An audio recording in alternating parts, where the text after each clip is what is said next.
Hi from me, Jared Epstein, and welcome to another episode of SIMCHA, a celebration of life. Miriam Lichterman was not just a beloved community member, but a survivor of the Holocaust who passed away earlier this year. Today, we get to learn about her story. We also find out the Jewish origins of the Star Trek Vulcan salute. But first, Heather Paul is an American poet, rabbinical student, and Jewish communal professional. Today, she shares her creative and Jewish journey with us. I was raised fairly secular reform. I didn't do summer camp. I didn't do youth groups. I did become bat mitzvah when I was 13, but Judaism didn't really become a huge part of my life until college, where I got really involved in my undergraduate Hillel.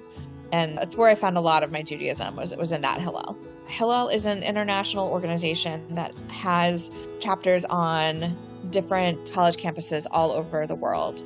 So Jewish young adults can go to Hillel to find other Jewish young adults, to discover their own Jewish identities outside of their home for their first time when they're away at college. And I've been working for Hillel for 14 years as well. That's where I found my real, I don't like to use the word calling, but that's where I like to serve. That's where I live, is in Hillel. And because I hadn't been raised with a whole lot of Jewish learning, I really found that every opportunity to learn, every holiday, everything, it felt like this world was opening itself to me over and over again. And in terms of poetry and writing, I was a creative writing major in college. I've been writing since I was 5 or 6 years old. I think I wrote my first poem when I was 6, and it's always been a huge part of my life. And writing rituals and poems and prayers, poems that are related to spirituality and prayers, and designing liturgy and things like that came to me a little later as I started figuring out who I was Jewishly and finding the ways that I could use this passion that I have for writing and find ways to utilize it and draw on that in a spiritual way. God is unknowable, but here's what I know. God yearns to be known. God is sitting alone in the schoolyard wearing black and listening to death metal. God's not sure why. It sounds like a prayer. God is writing a poem about us and isn't sure what's missing. God is writing a letter but can't find the ending. God is refreshing God's Twitter feed. God is liking posts on Instagram. God has 6 million unread emails. God's connection is unstable. God is stuck in traffic. God is in the hospital waiting room. God is singing at a campfire. God is pulling an all-nighter in the university library. God is sighing, buying fruit in the grocery store. Even organic doesn't taste like the garden. God is grieving God's own inability to heal all who need healing. God is trying to remember that when someone is suffering, God's presence is enough. No one wants to be alone in the end, not even God. God is asking for our forgiveness on Yom Kippur. God's not sure if God believes in us, but can't stop searching for us anyhow. It's the world's longest game of Marco Polo. Can you hear me now? God asks. Did you call my name? Or was it only the echo of my own voice? Maybe we are God's echoes. Maybe God is inside each of us. Maybe we are inside of God. Maybe God is unknowable. But there's one thing I know. God yearns to be known. I think my first Torah poem, my first Parsha poem, my first spiritual poem was actually on Parshat Bereshit, the first Torah portion, which is about the creation story in Genesis.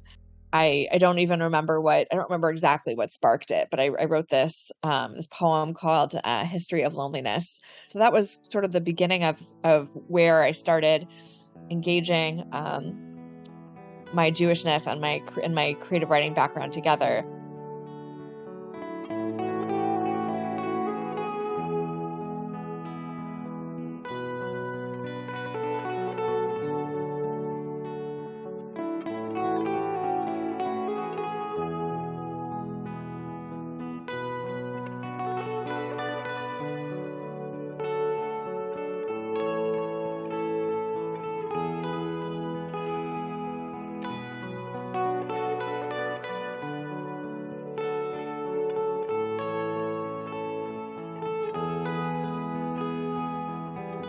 after somebody has heard one of my poems or engaged in one of my rituals, I hope they walk away feeling something different. I hope they walk away with questions. I hope they walk away thinking about it. And I don't want anyone to walk away with answers ever. Like, I don't ever want someone to walk away being like, oh, like that, like this is how it is and that's how it goes. I want people to walk away thinking a little bit more and questioning and feeling curious, and feeling like they have more to learn and maybe inspired to learn a little more, to dig a little deeper. When people find that they can relate to one of my poems or to one of my prayers or to a particular line in a ritual, I hope they're curious to find out why. I hope that it helps them learn more about themselves, I guess, more than anything. Like, it's not so much about anyone learning about me or about, or about history or about Judaism or whatever. I want people to learn more about themselves. And I hope that my poems and liturgy and rituals inspire that, like inspire people to do a little more searching and to find out more about themselves and about their relationship with the world.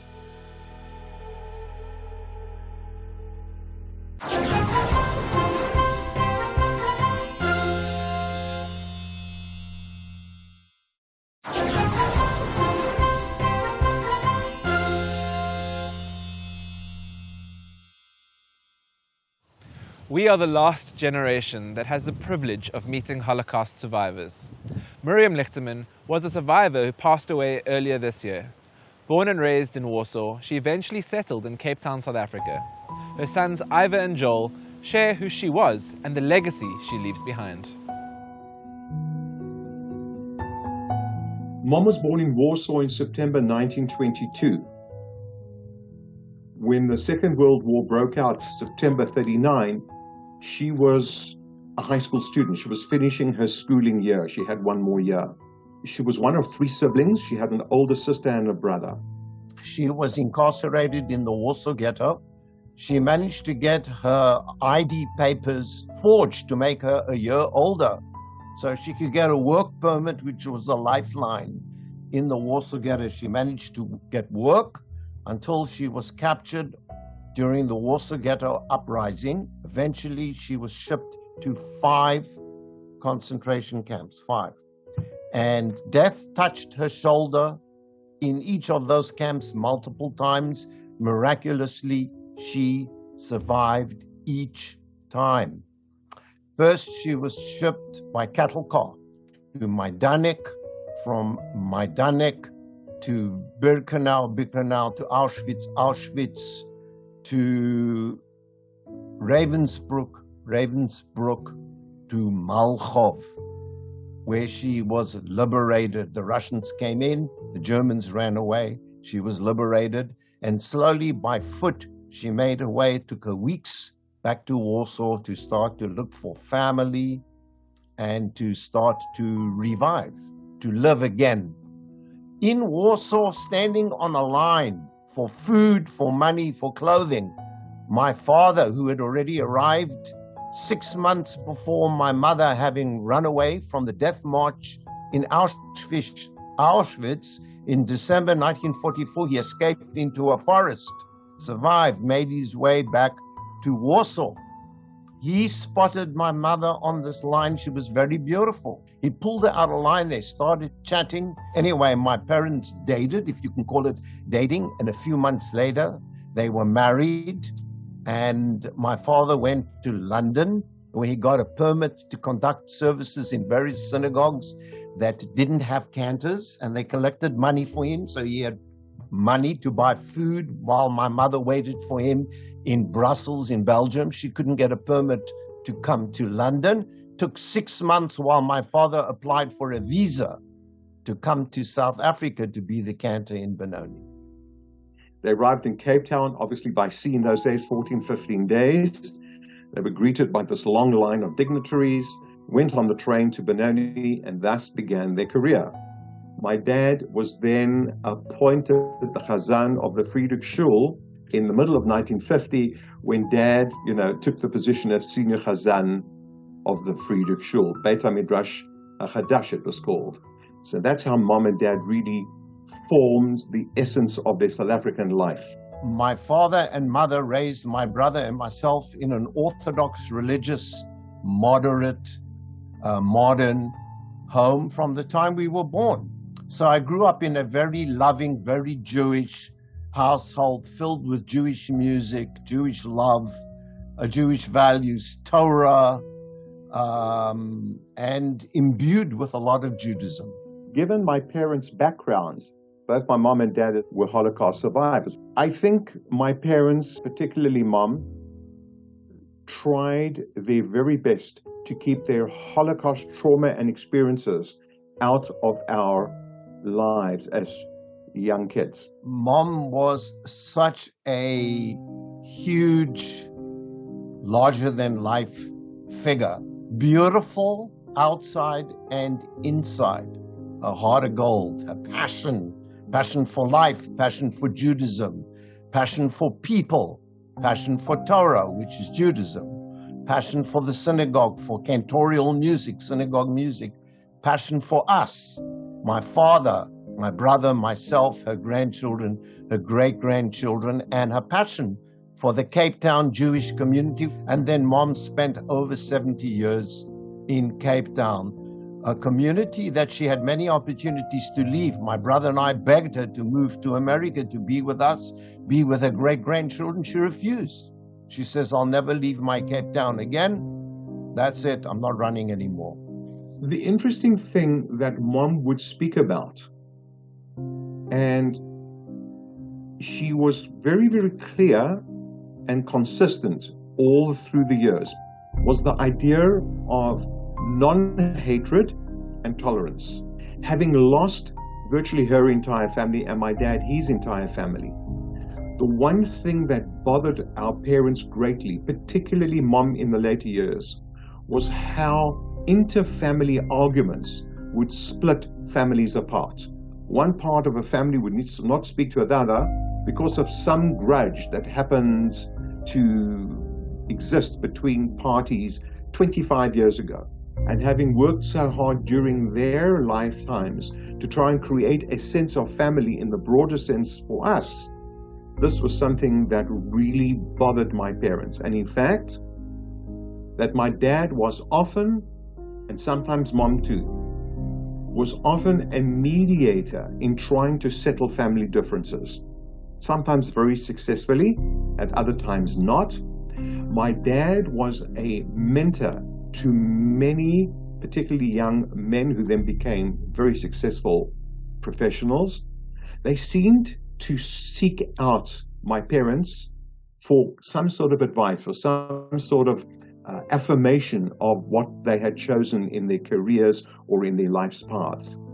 And one of the things that mom emphasized was, don't hold a grudge if at all possible, keep family together, and understand that there are different viewpoints. Once Cape Town's amazing Holocaust Center was built, she became an advocate for tolerance, for interfaith dialogue, where children came from the poor country areas when they came from black schools to learn about apartheid, to learn about racism, to learn about the Holocaust. Mom would always speak, including the kids from Herzliya, from the Jewish schools as well, the Weitzman.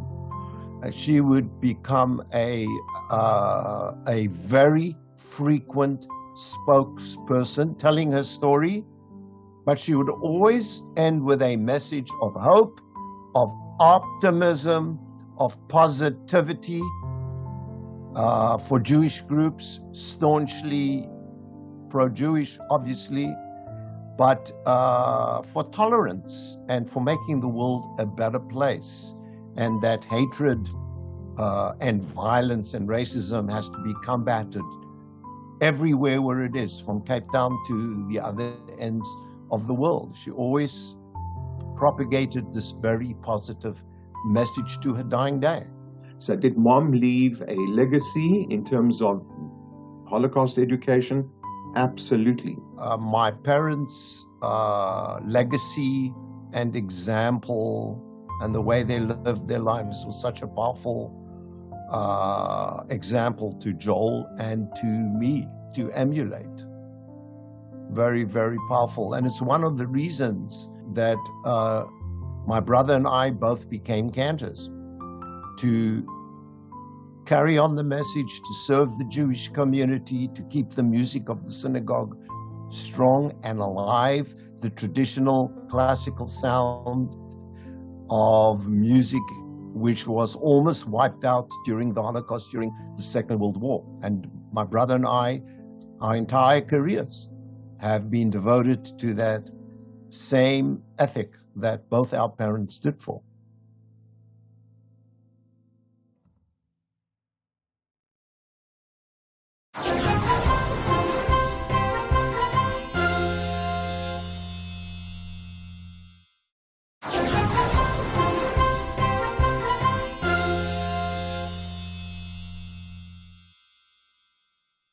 If you watched Star Trek, you would have seen the Vulcan salute. Today, Rabbi Oshi Darren explains that it actually has a Jewish origin. Then we end off the show with Lee Noodleman Sussman's Yiddish song, Abi Gesund.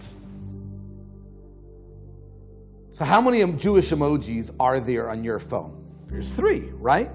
The purple box with the Star of David, the other purple box with the menorah, and that little synagogue symbol right after the church. Actually, there's a 4th, the Vulcan salute. Now, why is that Jewish? It's just a salute from Mr. Spock. Well, where did Mr. Spock get that from? So let me tell you, where we are right now in a synagogue, just a few days ago, or by the time you're watching this, a few weeks ago, this room was packed with men, women, boys, girls, children of all ages and backgrounds. And at the very end of the service, as it is on every major Jewish holiday, everyone covered themselves fully with their prayer shawl or looked into their siddur, not looking up. And a very small group of people went to the front of the room to perform a very unique mitzvah or commandment from God. In the Bible, in the book of Numbers, God instructs Moses, he says, tell your brother Aaron that he and his children should bless the nation. And they should tell them, Yivarechecha Adonai v'yishmerecha. God will bless you and protect you. God will turn his face to you and be gracious to you. God will raise his face towards you and give you the ultimate, greatest blessing, shalom. At the Western Wall, tens of thousands of people come from all over the world just to experience this. But that small group at the front of the room, when they raise their hands, they bring their hands together in a very special way. Under their closed talus, they create 5 windows or gaps. One in the middle, one in between each thumb, and one in between the 4 fingers on each side. And these 5 windows, so to speak, between us, reflect the verse in scriptures, in the book of Song of Songs, where God says, I will look, meitzitz min hacharakim, looking through the windows, or hecharakim, the 5 windows. And so this tradition began, that when the Kohanim bless the nation, they hold their hands up like this. And through these windows, the blessings of God flow down to the people. And Leonard Nimoy, little boy standing in synagogue, thought it's really cool when his father said, don't look up. Of course, what do little boys do? They look up anyways. And he saw the priests at the front of the synagogue holding their hands as a way of channeling God's blessings into the world. And he thought, I want to do the same.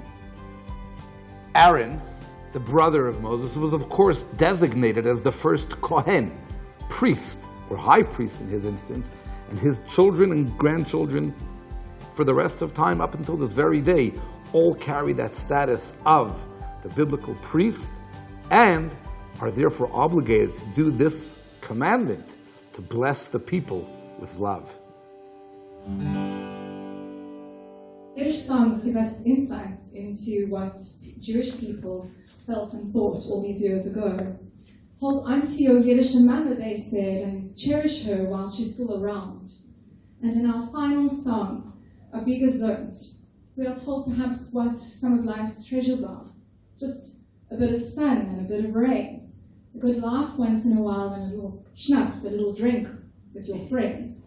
These are the things that make up the best of our lives, not money, not stuff, it says. As long as you're healthy, you can be happy. And I think after COVID, don't we all know that our health is our greatest treasure? 1, 2, 1, 2,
That brings us to the end of this week's episode of Simcha, a celebration of life.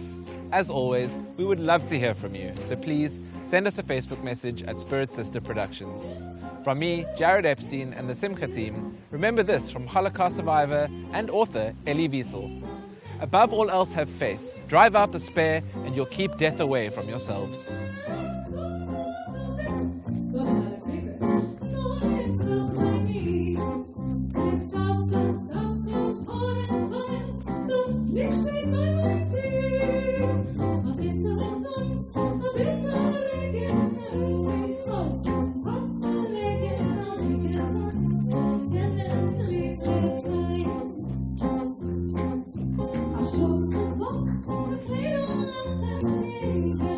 Thank you.